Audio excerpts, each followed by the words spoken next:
we could talk about what should have been done differently, what could have been done differently, and more importantly, what we should do differently in the next pandemic, because we know there will be one. But that's not what they were interested in doing in this hearing. And so for those of us who have been in healthcare and public health, watching someone who we know has really truly lived a life of service be treated Mhm. this way, it's like, what is anyone's motivation to keep showing up to do this work?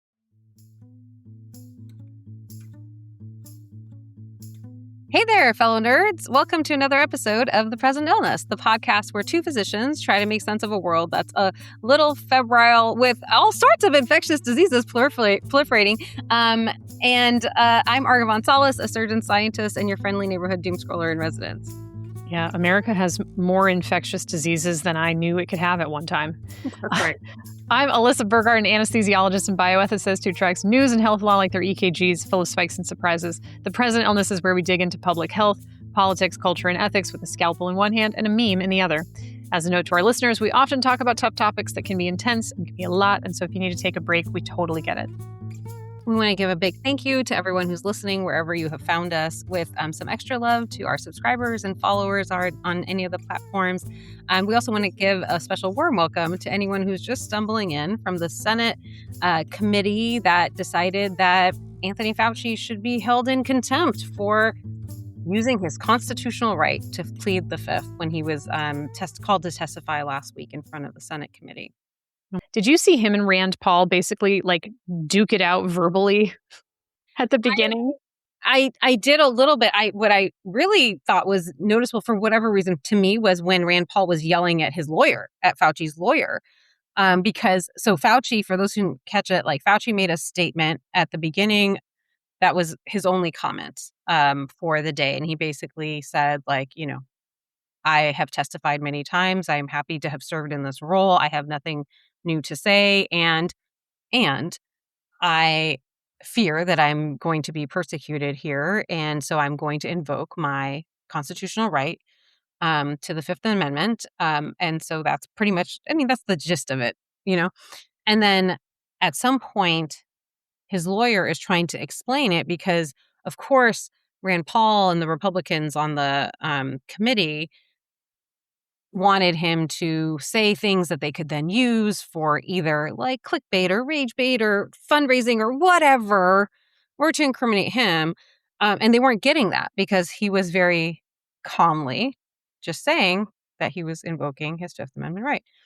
And so the lawyer at one point is trying to explain this because Rand Paul, and even this is true for the vote they took today, that saying that he should be held in contempt. Rand Paul's argument is that he doesn't have a right to plead the Fifth because he was previously pardoned by Joe Biden.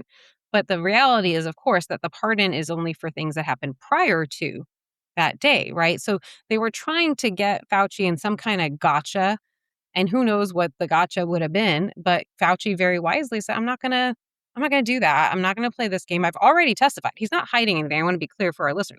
He's not hiding anything. He's testified at length about what happened in the early days of the pandemic, but he doesn't want to get prosecuted. He's 85 years old. He has lived a life of service, and he deserves to retire in peace instead of being brought back for this circus that he refused to be a part of. So anyway, at one point, his lawyer is explaining he absolutely does have the right to invoke the Fifth. And Rand Paul just says repeatedly, I'm not recognizing you. Shut up. I'm not recognizing you. You have no right to speak. If you speak again, I'm going to have you escorted out. And sure enough, he asked security to remove the lawyer from the hearing. Talk about political theater. Absolutely. It's theater. And I think what's hard for a lot of folks who work in healthcare or in public health is, whatever mistakes have been made, right? Like when managing a pandemic with a novel virus, it's not going to always be right? That cannot be a reasonable expectation that we have of people, of our public health leaders. And so, sure, we could talk about what should have been done differently, what could have been done differently, and more importantly, what we should do differently in the next pandemic, because we know there will be one. But that's not what they were interested in doing in this hearing. And so for those of us who have been in healthcare and public health, watching someone who we know has really truly lived a life of service be treated this way, it's like, what is anyone's motivation to keep showing up to do this work? if this is how one of our very best is being treated. I mean, this man has helped, like, he created basically PEPFAR, which has saved millions of lives. He's worked on HIV, he's worked on MERS, he's worked on Ebola, and yes, he worked on the SARS-CoV-2 virus, the virus that causes COVID. But like, what more could a person have done in service of his country? And then they want to parade him about like this political theater, as you said, to make a show of whatever. But it's like they're making a show of all of us. I mean, I think a lot of us feel it very personally. Yeah, and I will say having you saw some shit during COVID. I saw some shit during the height of COVID. Obviously COVID hasn't gone away. People are still getting sick with COVID, although thankfully not dying at the rates that they were before, thanks largely due to vaccination. But it's been very stressful having this the politicization of COVID kind of ripped back into the headlines. I have had a bit of a hard time seeing that. Uh-huh. I did watch some of the hearings, but it was too long and awful. But it was also really telling to me to watch Rand Paul, who is technically a physician. He was an ophthalmologist. Um, and watch him say, honestly, some of the dumbest shit I've ever fucking heard to Anthony Fauci. And like, listen, there have been in a life of service, you're gonna make some mistakes, right? Like you're gonna make the best call you can make at the time. Um, you know, even when you think back to the AIDS crisis, like people have a lot to say about how much delay there was, for example, and all of that. And so I think each time there's a public health crisis, like there are going to be things like you said that we have to learn and that we have to do better in the future. And watching especially people from the Republican Party to try to relitigate all this COVID political nonsense. Because I remember when this it first got declared a public emergency, and in the early days of March 2020, I thought this is either going to be something that's going to really pull this country together or it's going to really fuck it up. Mm-hmm. And I think we figured out which one it was going to. I think we figured it out. Well, and it's interesting because if we had had different leadership, and I don't mean public health leadership, but if we had had a different president, we'd had different, overall federal administration, I think that might not have been the case, right? It could have been handled very differently. It could have been, rather than trying to downplay, saying it's going to be gone by the summer, saying you should inject bleach and all those wacky things that the president was saying, that like, people died yeah, specifically from. yeah, like You know, it could have been handled from a non-public health, just from like the federal government perspective. I think it uh-huh. could have been handled in a way that might have brought people together more than it did. And I will say, I think for a lot of people, because I've been posting about this a lot this week, and I see the comments, and there's a lot of gratitude. People are really Uh-huh. grateful for the work that people like you and I did during that time. And it's actually been moving for me to see, because Uh-huh. in the spaces that you and I both occupy, especially online, and there's so much vitriol and there's so much hate being slung at physicians and nurses and public health workers. And because people have been led to believe things that are not true about us. Uh-huh. But it's really been really heartening to see that actually a lot of people, a lot of people value the work that we did and continue to do and are grateful. And even though those other voices may most of the time be louder, there are a lot of people who are quietly supportive and grateful, even this many years later. So it's been really nice to see that. That's great. I have not been online nearly as much in the last week or so, just because I was traveling. But that's good to hear because I've been a little like, do I want to go look? Um, so I'm glad to hear that that's been your experience. Yeah, and I'll put a link to one of my videos that I made about something else we're going to talk about today, which is RFK Jr. And people you can see it for yourself. You can see there's a lot of thank you, and I remember. I mean, that's the other piece is like people Yeah. remember. We were Yeah. all there. People remember what it was like, and people remember the uncertainty and the fear, and um, all of us doing the best that we could.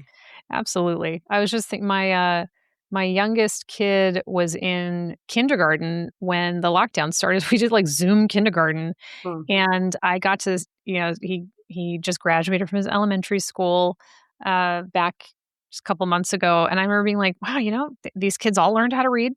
Mhm. They all made it. They all made it. They're all like socially functional and like nice kids. And obviously a challenging time for people who are parents in addition to people, everybody in our whole society was dealing with Yeah. unprecedented, doesn't even begin to Mhm. categorize it. One of the things that really struck me as well, in addition to watching Rand Paul be like just so embarrassed, I just was embarrassed. I was like, wow, look at you go, buddy. Look at you go. Wow. But also, like, why is it that I can read Anthony Fauci's, like, all of his emails and I can read, like, his diary, but I still haven't seen a bunch of people, like, actual humans testify about the Epstein files? I still haven't seen all the documentation for the Epstein files. Like, I mean, come on, guys. Like, I don't actually care about Anthony Fauci's diary. No, I don't either. And it's interesting because I wasn't gonna. Yeah, I wasn't planning to talk about his diaries. But one of the things that people are kind of vilifying him for is that he was like excited to meet Julia Roberts, and he was excited to talk to Barbara Streisand, and people are I'd like, be freaking excited too. "Me too." National I was like, treasures. "What do you mean? It's his personal like notes. He was supposed to like be chill in his notes. But are you upset that he's like cringe in his notes that he like thought it was really cool that That people?" were for himself. Yeah, I mean, that was weird to me because I was like, he is a human being. Like, let me be clear. If I kept a diary and I were meeting all sorts of really cool people who I had admired for a long time, I would be writing about it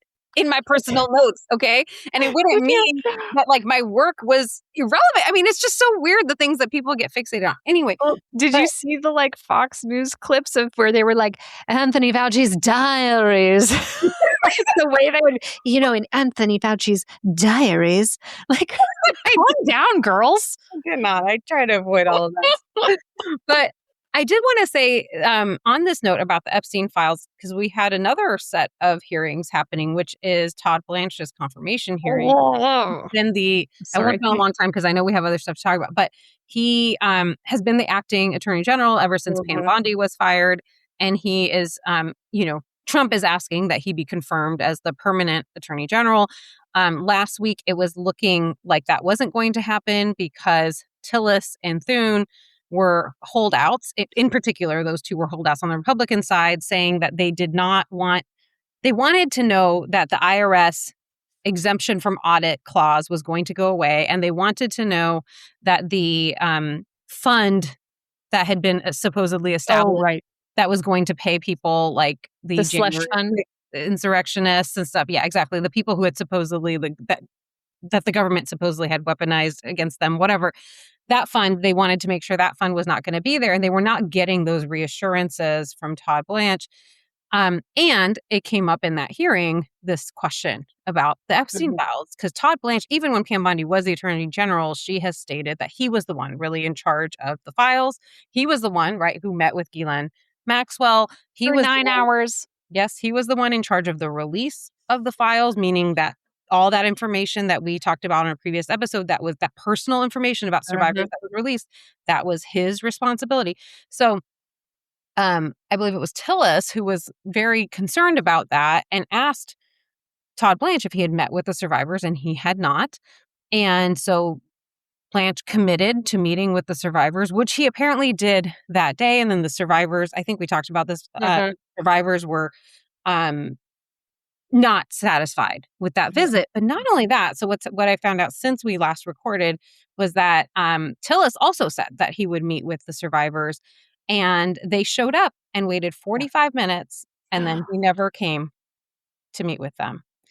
And now, as of this week, both Tillis and Thune seem to be fine with moving forward with this nomination, mainly because Todd Blanche wrote some hokey thing that is totally non-binding, where he kind of seems to acquiesce to their requests, even though most logical people think that's just for show because it's, again, non-binding. So anyway, I don't think we've got the final vote yet on that. Mm.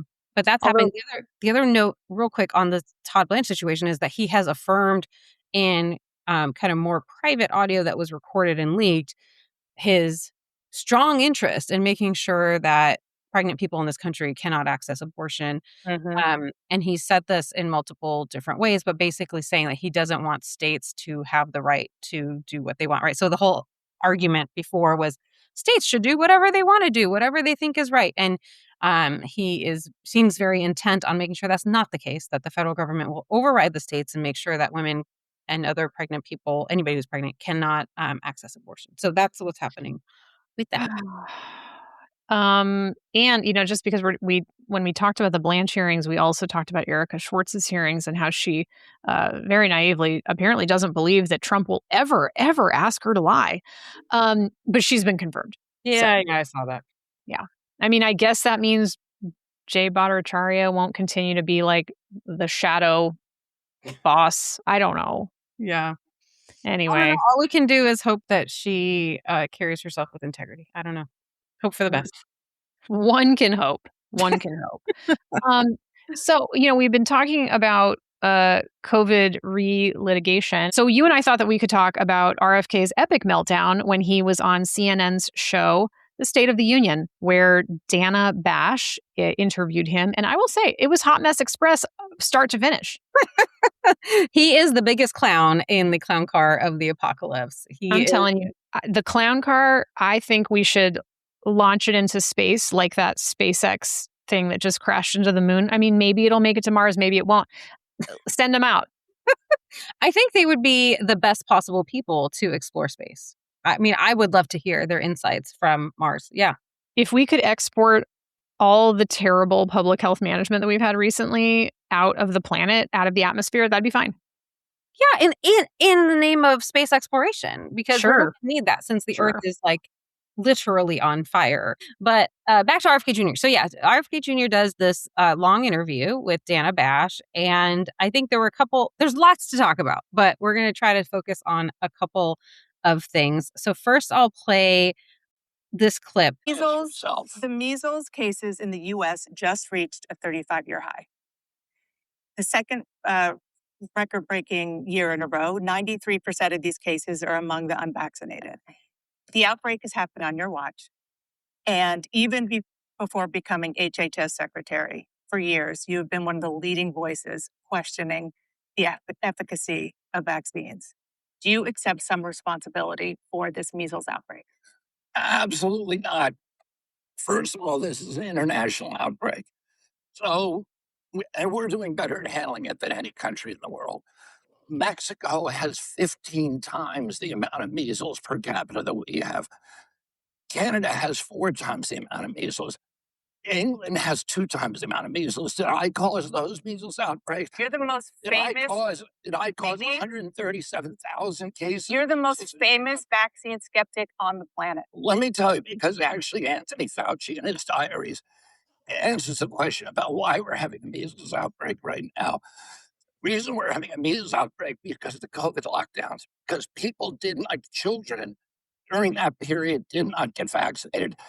And in his diaries, he says this is going to cause massive outbreaks of measles and more children, he says, are going to die. Let me finish, because you could accuse me of something. Now, No, I didn't. I asked you a question. Yeah, let me give you the answer. He says in his diaries, more children are going to die from measles because of these lockdowns than COVID. So if you want to know, and that age group that should have gotten the MMR when they're 18 months and didn't get it, they're the ones being infected.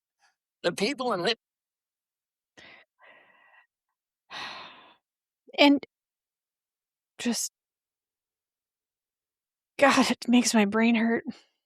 Yeah, I mean, I appreciate that she asked that question directly. Do you accept responsibility for your role? Because let's remember, when this started last year, that outbreak in Texas, people were begging him to tell the public to get their children vaccinated. And what he did was emphasize vitamin A. He eventually did, in some written piece, say, kind of snuck in there somewhere, like, yes, the vaccine is effective. But he didn't, listen, a typical secretary of HHS would have been on the news saying, Folks, the reason your children are vulnerable to measles is because they're not vaccinated. The vaccine is extraordinarily effective and it's very safe. Please get your children vaccinated, right? Imagine if that had happened instead.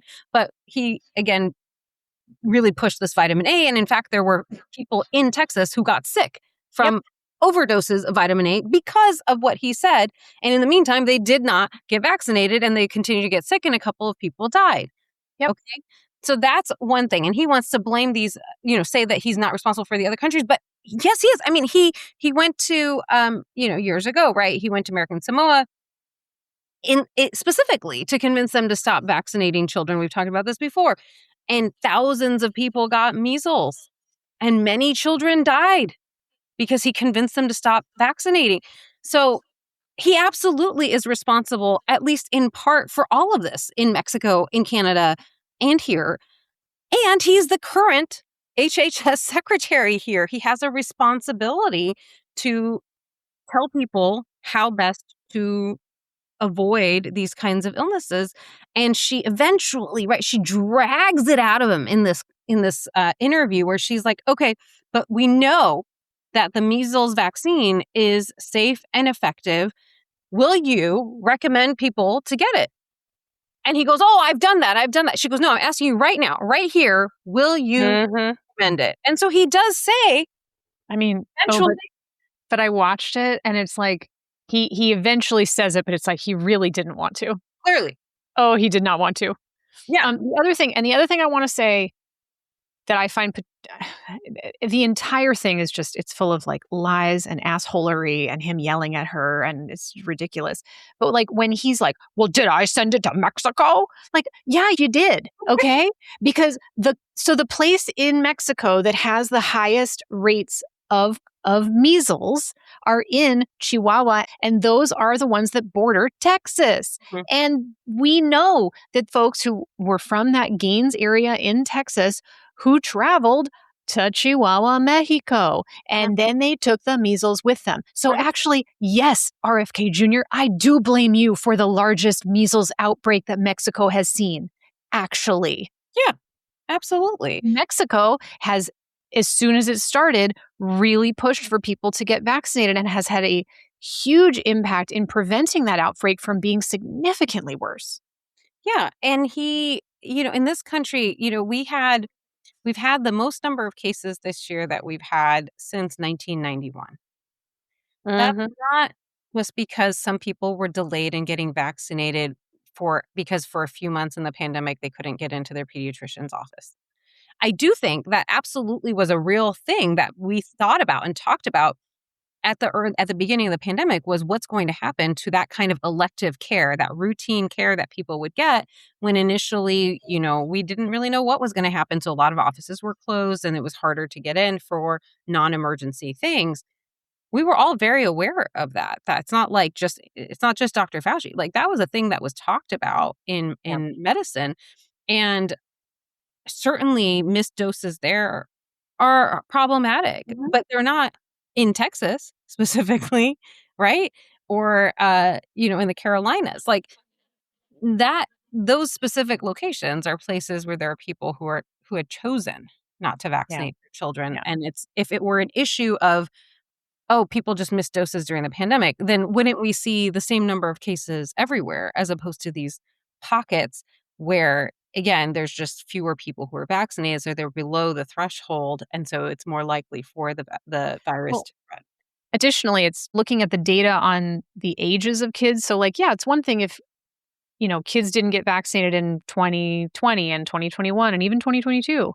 And, we haven't successfully caught back up with those kids. But the reality is that when you look at the data, about 20% of the cases this year alone have been in kids under 5, but 50% have been in kids who are 5 to 19. And so you can't have it both ways. He has been pushing this anti-vaccine rhetoric for decades. Absolutely.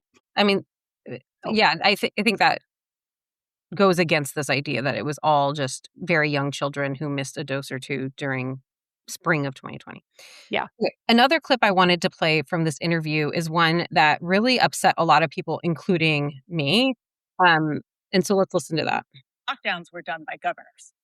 I mean, certainly Anthony Fauci and the president had opinions, but the lockdowns were done by governors, and largely because they were hearing from hospitals saying that their ICUs were overrun and they needed some help while that was happening. Well, that's But not true. That's just not true. It is What you're true. saying is not true. No, they were doing it because Anthony Fauci was telling them from the top, you need to lock down. There were ICUs that were empty all over the country, including in New York at the height. I'm asking you, I'm going to go back to what I asked you at the beginning. I was in New York City in the spring of 2020. Mm-hmm. And I was serving in an ICU that was a makeshift unit in what normally was a PACU, or post anesthesia care unit. The pre-op unit, which was right close to us, again, because I was in the PACU, pre-op and PACU usually close together, that also was an ICU. There were multiple units across this hospital, this large hospital that I was at in New York, that had been converted to ICUs because there were not enough existing ICU beds. And that is what was happening all over New York City. I also later in 2020 and in 2021 helped with ICU care for COVID patients in Arizona, where similarly multiple units across this also very large hospital had been converted to ICUs to be able to have enough beds to care for patients who were sick, specifically with COVID. So for him to say that ICUs all over the country were empty, that basically we were all exaggerating, or that our lived experiences weren't real, or that we're lying. I mean, like, what is it he's really trying to say, right? Because I was there, a lot of us were there, and a lot of people also lost loved ones. And while I was the one sitting there with my gown and my gloves and my shield and my mask, holding my personal cell phone up to your sister, aunt, wife, husband's face so you could say goodbye from your house because you couldn't be there, while I was holding their hand in their last moments, what was RFK Jr. doing? I can guarantee you he wasn't doing anything to help anybody else. And he dares to sit there and say, it wasn't really so bad. ICUs were empty. We didn't need to. The reason this conversation comes up is he's blaming Fauci for supposed lockdowns. It's important to remember we didn't actually have lockdowns in this country. There was never a time when you couldn't leave your house. There was never like an enforcement of you can't leave. That was not a thing that happened in this country. We had a period of time, it was actually relatively short, when some elective services, like elective surgeries, for example, and certain types of offices were closed, and then they opened back up. Schools remained virtual for a little bit longer period of time. That was out of an abundance of caution for the safety of children. But anyway, he's saying, this is the wild thing. He's suggesting that Anthony Fauci was responsible for lockdowns all over the world, right? Because it's not just the United States that tried to encourage folks to stay home for a while. This happened all over the world to try to minimize the spread of this contagious virus.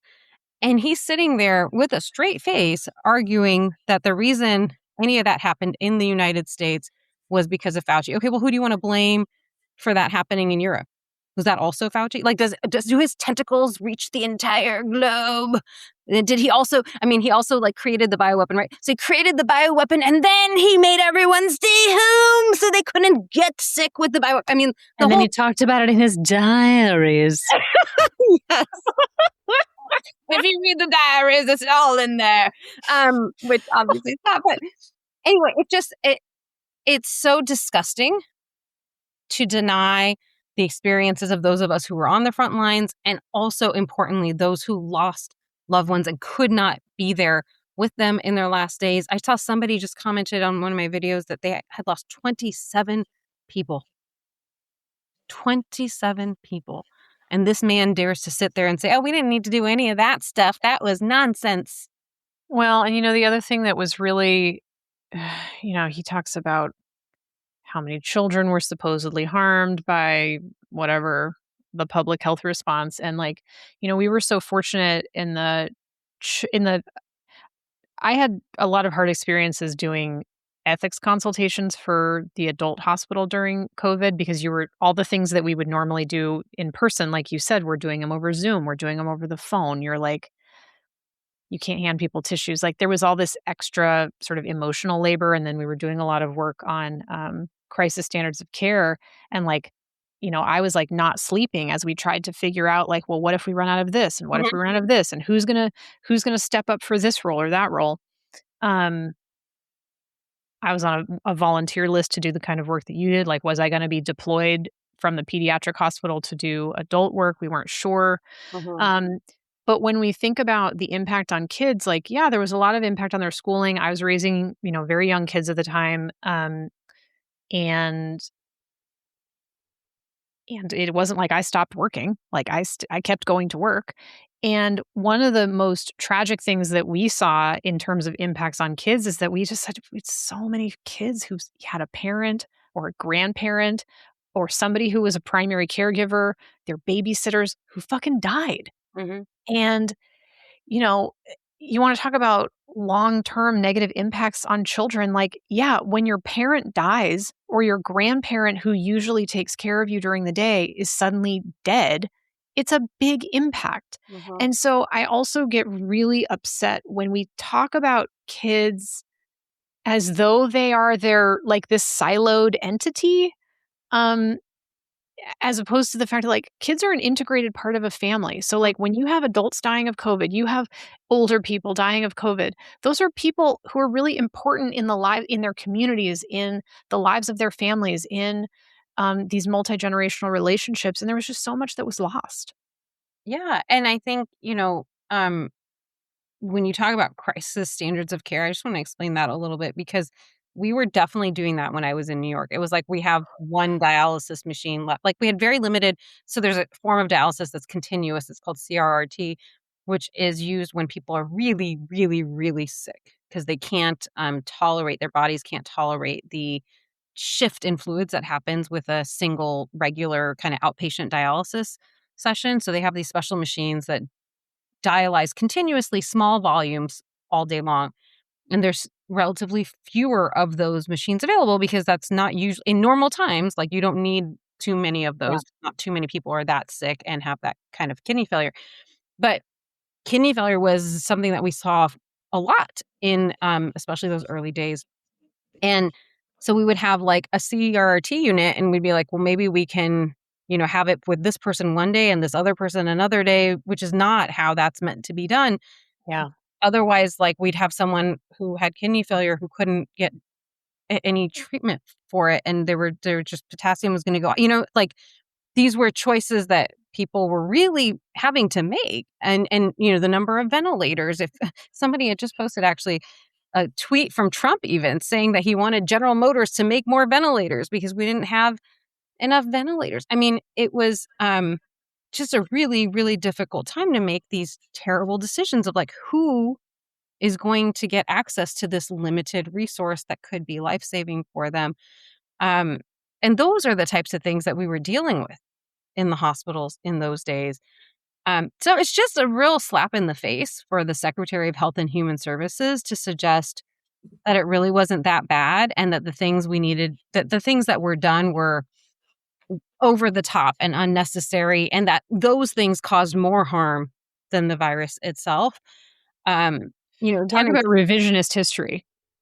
for sure. And why, right? Like, why is he doing that? Well, I think part of it for sure is to take some of the blame off of Trump. So Trump, as we talked about earlier, he completely messed up everything. I mean, his whole team, they had already gotten rid of the pandemic preparedness materials that Obama administration had put together. That had happened prior to the pandemic starting. And his constant disinformation, right? Like every day Mhm. during those press conferences where he was pushing hydroxychloroquine and pushing ivermectin, things that do not work. I mean, we now have a lot of data showing that they do not And provide it would have been awesome if it worked. But then we did science and we were like, oh, it doesn't work. Yeah. And to this day, people are still using those treatments that are totally ineffective and can cause harm on their own. Anyway, so we had all of that happening, and it's really, I mean, I understand why it's happening, but it's a stark contrast with how they're treating Dr. Fauci, who spent the whole time doing the best he could to help people, And then you have Trump, who was intentionally putting out misinformation and disinformation, has said that he didn't want people to know how bad it was. I mean, there's that excerpt or audio of him that was, I think, in one of the books, that a journalist held on to for like a year or two. Anyway, where he says like he knew it was very, very serious and he purposefully downplayed it. And that's honestly, by the way, what they're accusing Fauci of, that Fauci did not do. But Trump definitely did. And they're not, like, when's he going to testify?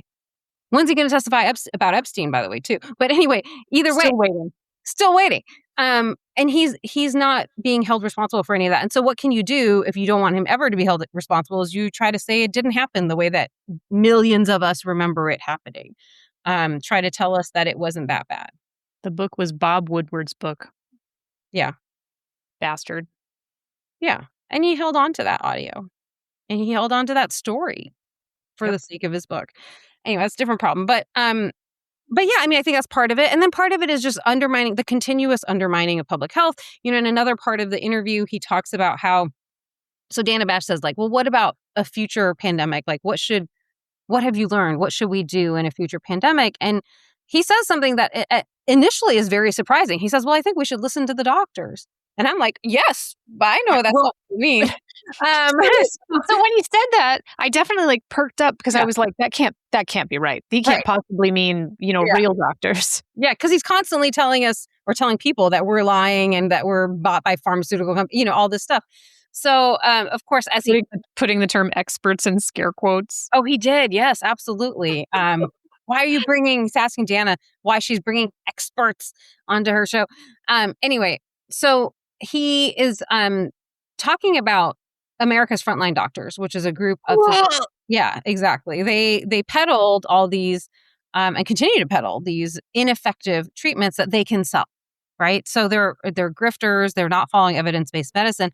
But those are the doctors. That's what he's saying. When asked what we should do differently, he's saying we should listen to grifters who are selling ineffective treatments, because he then goes on to say that like these doctors had found these treatments that worked and we ignored them. We did not ignore them. In fact, as Alyssa was saying, there were many studies that were done, and I put multiple of them in a recent video that I did to look at, like, does ivermectin help? Does hydroxychloroquine help? I mean, when I was in New York, we did convalescent plasma. We did anything, remdesivir. We did anything and everything at those early days because we really didn't know what would work and we were willing to try anything. But once we had more data, it became extremely clear that hydroxychloroquine and ivermectin are not effective for treating COVID.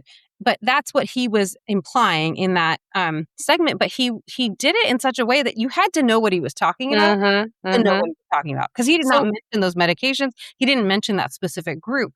He just said frontline doctors. And just for fun, I just think it's a great opportunity to remind people of like Dr. Simone Gold, who, for example, was one of America's frontline doctors peddling misinformation and was reprimanded by the California Medical Board for her behavior around unsupported treatments. And BTW was also one of the January 6ers. Absolutely. I just think that's, it's a fun fact in case people forgot. Well, and I think it's useful to point out, because somebody said this in my comments. They were like, well, then why were they censoring all these people?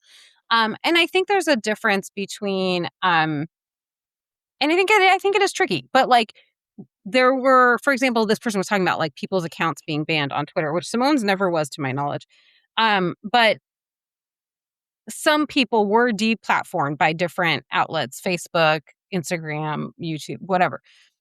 Because they were spreading misinformation and disinformation. And that's what this person was very upset about, like that there was like this supposed censorship. But if we think about like Jay Bhattacharya, who you mentioned, who is a person who frequently complains about censorship, that is a person who is now like very high up in our government. So he was censor in chief now. Yeah, correct. And it was, okay, like maybe he didn't have access to every social media platform because some of them chose that he shouldn't be allowed to spread disinformation on their platform. But it's not like he went away. He continued to go on television. He continued to write. Do you know what I'm saying? It's not like, oh, you couldn't find out about Jay Bhattacharya's views if you wanted to. And what I said to this person was like, how would you know about him if he had been so censored?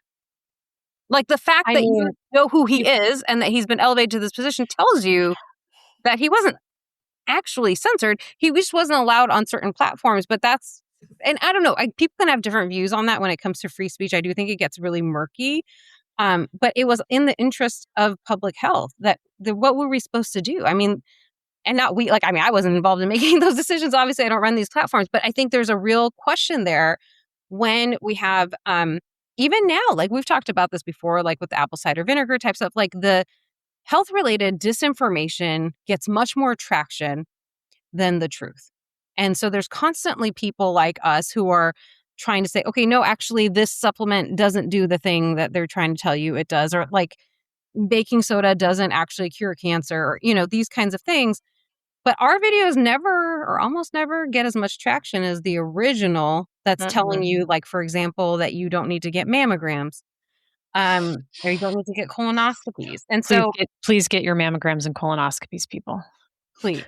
What I'm trying to just say is that I don't know what the solution there is, but I can understand the decision making at the time, which was we've got a lot of people sick and dying, and we have some people who are making that worse by pushing out disinformation. What can we do about it from a public health standpoint? And the decision was made for some of these people to not allow them to spread that on specific platforms. Those people could continue talking. They could go operate op-eds for their newspaper. I mean, they could continue to do all sorts of other things. They just maybe couldn't post on Twitter for some period of time.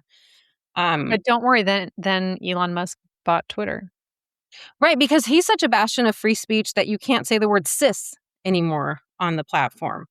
So that's working out really well. And one last thing we should talk about with this RFK Jr. interview is the misogyny that was on display. I mean, he was aggressive. Consistently and persistently talked over Dana Bash. There was that section that a lot of people saw where she's asking him about autism and the MMR vaccine. And he goes, well, you might not understand because you're not a scientist. And she goes, so rude. I was like, shut the front door. Yeah. And good for her, because she said, you're not either, bro. In that section, like, he goes on to yell at her. There's parts where he's telling her that journalists are the real problem. And like her personally. Yes. He says you, and she's like, what do you mean me? Like, anyway, I think he maybe meant generally journalists, which is a different problem. But he clearly spoke with her in an extremely disrespectful manner. It's hard to imagine that he would have spoken that way to a man. Exactly. And I do think that misogyny is something that unites this administration. Truly. And, it puts her in a difficult position because in order to, she has to remain as calm as possible. She's not allowed to raise her voice because then you get called shrill, then you get called, all the things we know. And it's kind of an impossible position to be in. And a point that you brought up before we started recording is the fact that, like, this absolutely should not have been played in its entirety without being edited. Oh, yeah. I mean, I strongly feel that anytime anyone from this administration is going to do a quote unquote live interview, that it can be taped in real time, but I think it should be taped in advance. And I think that there should be clear messaging on the screen about every single thing they say that is not true, because it is impossible for anyone, even the best journal, even if it was a scientist talking to him, it's impossible to fact check every single thing because he just spews nonsense continuously. And you'll never get anywhere if all you do is say, no, that's not true, and that's not true, and that's not true. And then the way that he was yelling at her would have gotten you. Yes, it is. Ah, exactly. And so I think I mean, I'm not a journalist, right? But what seems to make sense to me is you record it in advance. It can be real time without cuts if that's what you want to do. And then you give your fact checkers time to actually insert citations and accurate information on okay, so top. Hear me out. I think it's time to bring back up VH1's pop-up videos.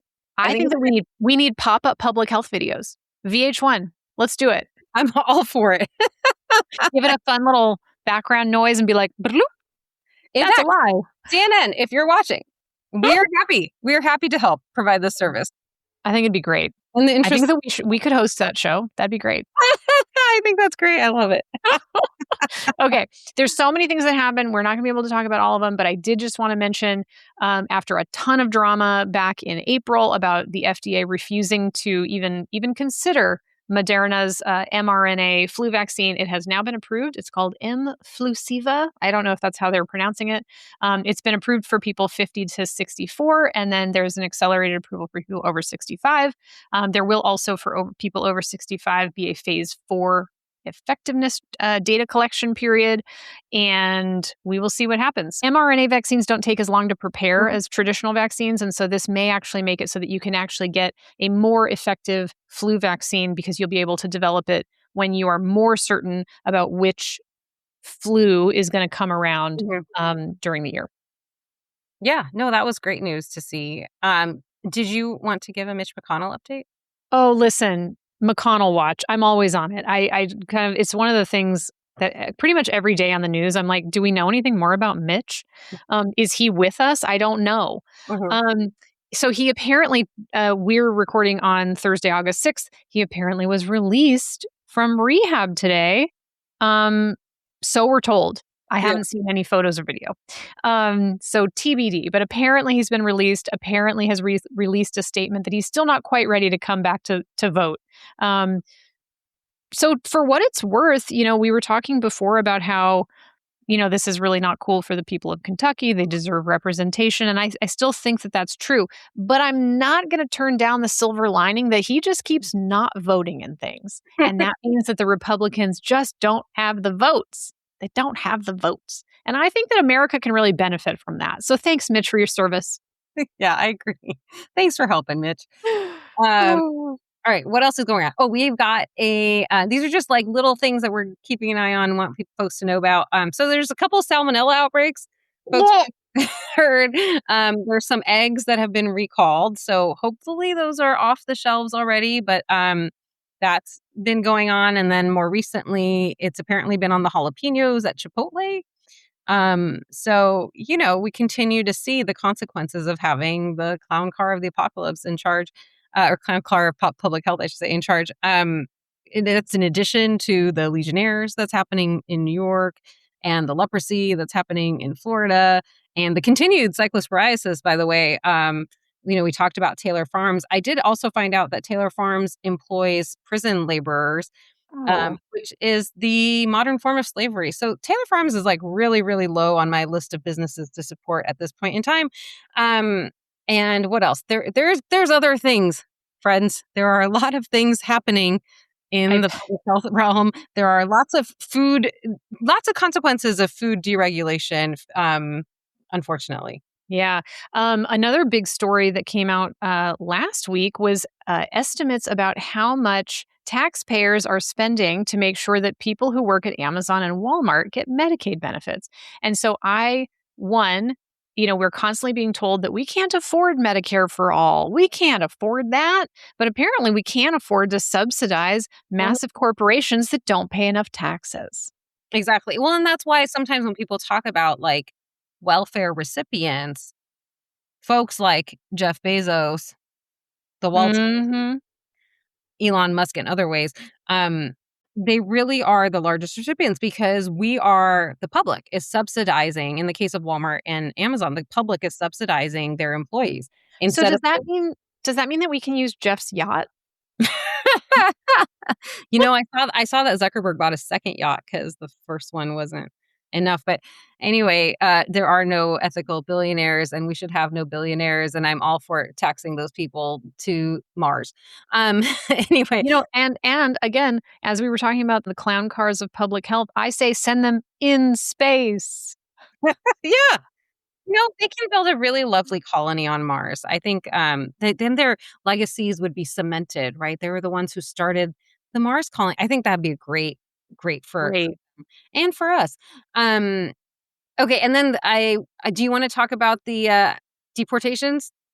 Oh man, I just it's so horrible that all the immigration stories are terrible. But I was just reading a story about how there's like dozens of people who are active military service members whose spouses and children have been put in detention. Mhm. And in the past, there was a bipartisan agreement that those people were sort of off limits. Mm. And apparently the government doesn't think that anymore. And I'm going to say something that I believed for a very long time, which is that children don't belong in detention and should never be separated from their parents. Mhm. So, just one more way that this government just keeps stooping to be the lowest of the low.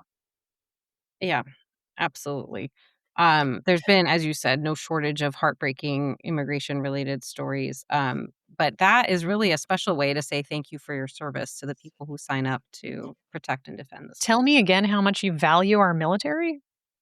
Well, and even from the point of military readiness, this is dumb. You should not, as the government, be like, you work for the government and we want you to go do our bidding. But BTW, we put your family in a cage. Yeah.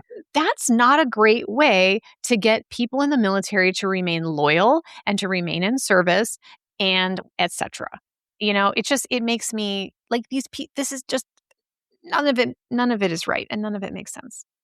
Yeah, I mean, none of it makes sense if you're thinking about the country, but I'm sure it all makes sense if you're thinking about the money that you're getting from contractors, that you're paying to contractors who are your friends, and that they're then giving you gifts on the backside because this whole administration is extraordinarily corrupt, and we're not going to have time to talk about the Capital One seizures of his bank accounts for because they were suspicious for money laundering. Basically, I mean, there's so much on the financial fraud side of things happening with this administration.